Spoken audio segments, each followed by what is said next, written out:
Today on the show, we continue our Moto Madness series with the Triumph Rocket 3 Roadster. We learn about the latest Mercedes technology in the all-new E-Class Cabriolet, and I do Oakley's MX All Day event with my girlfriend Leticia.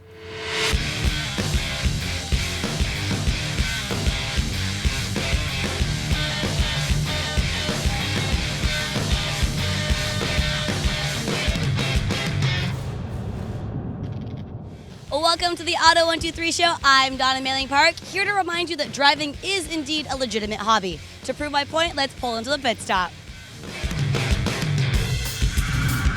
This week's pit stop is not fueling you up on the most interesting news. Instead, it is serving as a friendly reminder that this is the season to see some exotic and unique cars. Case in point, I'm currently at the 14th annual Gala D'elegance, held in the Parc de Chute-Montmorency just outside of Quebec City, and I encourage you to look into similar events in your own backyard.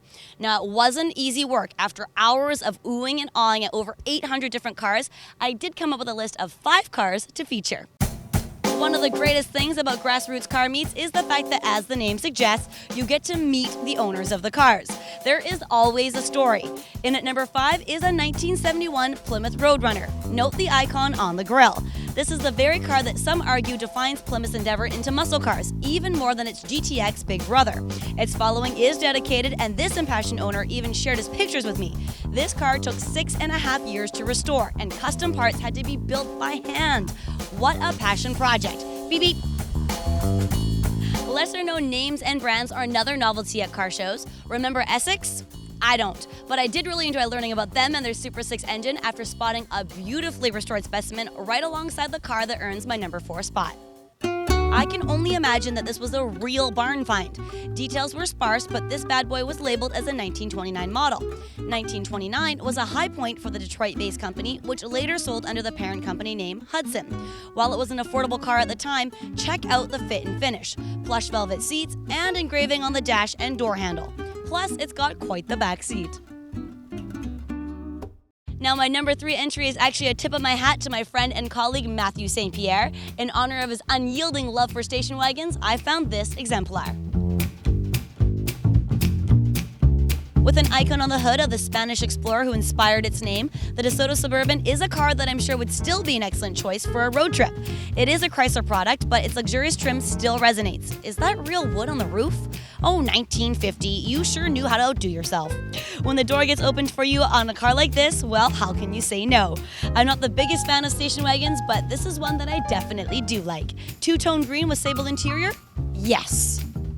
Number 2, you ask? Well, like many shows, Gala D'elegance does feature a few hand-selected vehicles. My favorite of these, by far, was the 1966 Batmobile. I'm sure you don't need me to explain why. It may have been based on the 1955 Lincoln Futura concept car, but this is clearly a superhero's vehicle.